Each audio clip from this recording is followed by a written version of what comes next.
President Masisi, how can you say you care about wildlife when you lifted the ban on killing elephants?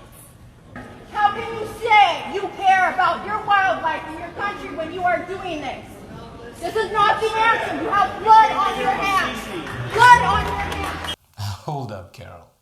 Botswana, the small southern African country known for its rich diamond resources and booming corruption-free economy, has been finding itself in the crosshairs of the international community over the question of elephant conservation. Why though? I'm Peño, this is Joos Africa Stories. Let's dig in.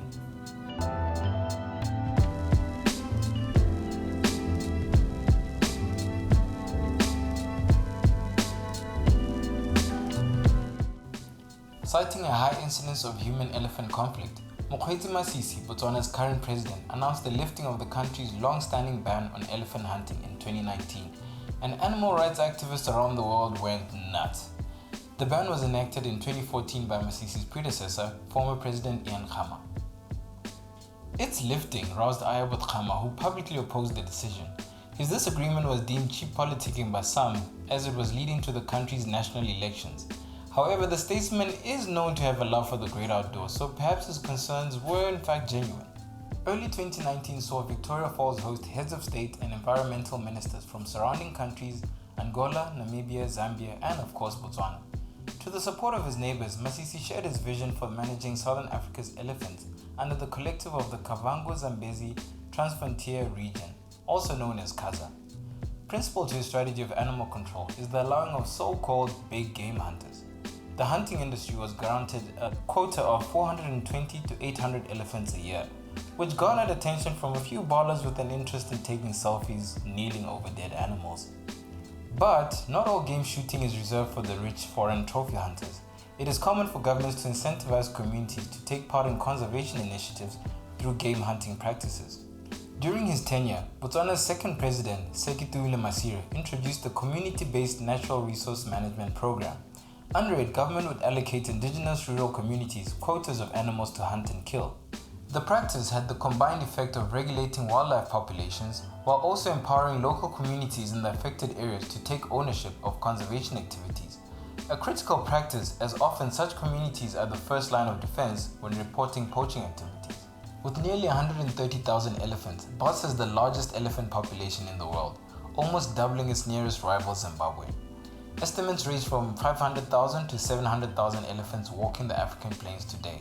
This is considerably less than the estimated population of 1.3 million just 50 years ago, according to WWF. Not the wrestling one, the wildlife one.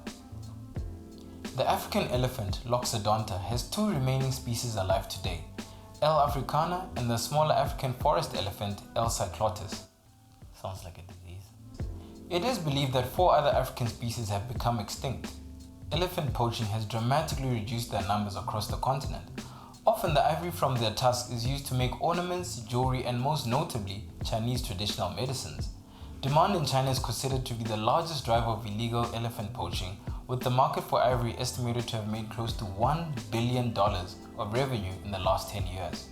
Not surprising then that China only decided to ban ivory trade in December 2017. Worldwide, the trading of ivory was first banned in 1989. However, the ban was lifted and reinstated several times. For this reason, there's still a lot of legal ivory in the market, which then makes it difficult to distinguish from the illegal ivory. To feed demand, it's estimated that between 20 to 30,000 elephants are killed each year by poachers across the continent. That's at least 55 elephants killed each day. Some governments have lobbied to allow the ivory trade in order to depress the illicit market, but were met with resistance from the international conservationist community, leading to stockpiles worth millions of dollars being destroyed. But how are elephant populations determined to be in decline? How does the conservation community quantify and qualify how populations in the wild change over time? Well, most elephant censuses are conducted by physically counting elephants on the ground from an air vehicle. When conducting elephant censuses, often dead elephants are also counted to determine what is called the carcass ratio.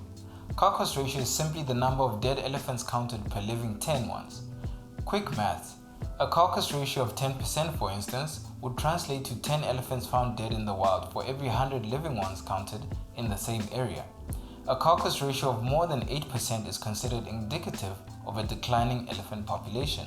In 2016, the highest carcass ratio in Africa was recorded in Cameroon at a staggering 83%.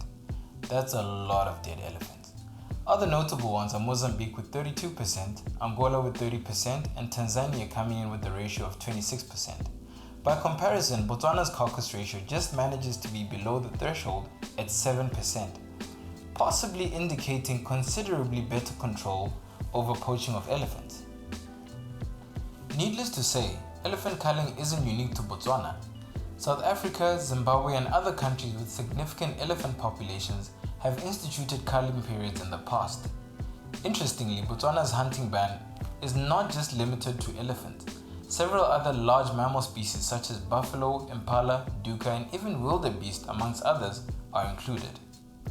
Some prominent wildlife scholars such as Dr. Joos a professor of tourism studies at the University of Botswana, argue that these other species may become collateral damage when the ban is lifted, something he believes government has done very little to address. Who's gonna scream at Masisi about that, Carol? Moreover, trophy hunting has been marred in controversy and gross mismanagement in the past. As a means of culling, it remains contentious how hunting of mostly older male bulls, which trophy hunters prefer for their large tusks, significantly controls the elephant population. This is because the bulls are understood to reach sexual maturity only after they turn 35. These chaps are proper late bloomers, ne? So, are elephants really under threat in Botswana? And is culling the solution if indeed the population is becoming too large? To answer that, one needs to understand the concept behind the practice of animal culling. The premise of it is the theory that there are limits to the life-sustaining resources a said area can provide for a combination of flora and fauna. This is defined as carrying capacity. Basically, carrying capacity is the maximum number of species a particular environment can support indefinitely without degradation to that ecosystem. Botswana's then tourism minister, Kitso Mukaila, claimed that the country's elephant population was 160,000. This is almost 3 times the country's carrying capacity of 54,000. However, it is to be understood that carrying capacity is a man-made concept. Its design is to maintain biodiversity that man determines to be in balance. Some clever humans carefully study an ecosystem and consider the flora and fauna within it, and use certain metrics to determine the populations of animals that can be sustained in that area without detriment to the habitat itself. The entire concept of carrying capacity is arbitrary. It has no relevance for vast unfenced wilderness landscapes that adapt and maintain integrity without human intervention, argues wildlife researcher Ross Harvey in his article heavily criticizing the practice of elephant hunting. What matters is not carrying capacity, but dispersion and concentration of elephant populations in an area. A small number of other conservation scientists agree with Harvey that carrying capacity does not apply in large unfenced and highly variable ecosystems such as that found in Botswana. While the researchers he quotes in his article seem to support his assertions on the impact of elephant populations on vegetation, what Harvey does little to address is the human cost that is undeniably linked to the herds encroaching on human settlements in Botswana and other countries with similar issues. Globally, elephants are thought to kill almost 500 people each year. This is mainly due to the herds moving into human-inhabited areas in search of food. A whole herd of elephants can decimate a rural farmer's field in a single night. This often leads to angry confrontations between human beings and these massive animals. Professor Mbayo and others argue that it is unconscionable for the scientific community to neglect the welfare of indigenous people in wildlife regions, to focus solely on that of animals, especially when in many of these conflicts, it is the elephants that move into the human-inhabited areas. For Botswana, the death toll in these confrontations tells a different tale. For every single person killed by an elephant each year, about 25 elephants are shot dead. The impact of elephant reaches further than killing and maiming humans. Let's explore their impact on vegetation for a little. An adult elephant can weigh as much as 6,000 kilograms and consume 200 to 400 kilograms of vegetation each day. For a water-scarce country like Botswana that's currently experiencing a drought, that is a lot of vegetation to lose. As explained by pro-hunting conservationist Ron Thompson, the primary wildlife management objective for national parks is to maintain species diversity and to ensure that no species of plant or animal, no matter how large or small, becomes extinct. He maintains that the Chobe region of Botswana has lost several species of flora due to elephants overrunning conservation areas. We can't ignore the knock-on effects of other animals that may depend on the vegetation being destroyed by the elephants. Thompson has praised Botswana for how responsible it has been in achieving its primary wildlife management objective. He further laments at how international pressure has forced many countries to cower from their mandate and instead run their national parks like elephant sanctuaries at great cost to other animals and plants. The late Dr. Graham Child, a highly respected conservationist who worked closely with Botswana's wildlife ministry, wrote of the significant harm the African elephant had caused the once rich vegetation of Chobe in one of his memoirs. By 2007, the Mopane forest of the Moremi, once reminiscent in size and grandeur to the old oak forest of Europe, had been trashed. 6 of the 14 tree species recorded in 1965 had disappeared. Many of these are big, impressive trees, all eaten by elephants. Evidently, a balance would go a long way in considering humans, wildlife and vegetation in Botswana's north and southwestern regions, where most of the elephants are found. I think while it may not be perfect nor natural, a logical system of monitoring and responsibly managing animal populations would seem to me a practical way of minimizing human-elephant conflict, as well as limiting accelerated vegetation degradation, as argued by Thompson.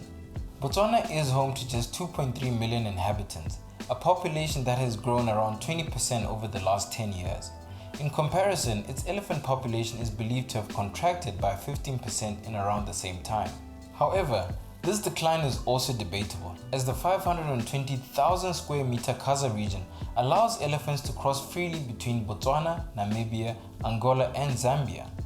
This lack of consensus has left room for some conservationists to dispute the overpopulation, which some politicians have claimed to be as high as 237,000 elephants. What we know is, man has no natural predators, and if elephants enjoy a similarly low level of predation, it would seem that both species would multiply until resources are no longer able to support further growth. We seem to be well on the way. While tracking elephant populations may be murky depending on who you ask, it is a fact that Botswana's population is rising. Furthermore, ever drier conditions in the desert country are reducing food supplies in the wild and forcing elephants into human-occupied lands in search of food. It would seem that conflict between the two is inevitable as the two fight for space. One thing is certain though, Botswana's reputation for successful animal conservation activities as well as good governance may be on the line, and the government must ensure it remains on the right side of history. Let us know your thoughts in the comments below. Please subscribe to Joos Africa for more content, and don't forget to like and share this video if you enjoyed it. Follow us on Instagram and Twitter, and if you'd like to help us grow, please support us on Patreon. Till next time, remember to be kind. You might not know that. Let me give you a bit of some anecdotes. The largest lion that occurs in the world is to be found in Botswana. The largest ostrich in the world is to be found in Botswana. These are not mistakes.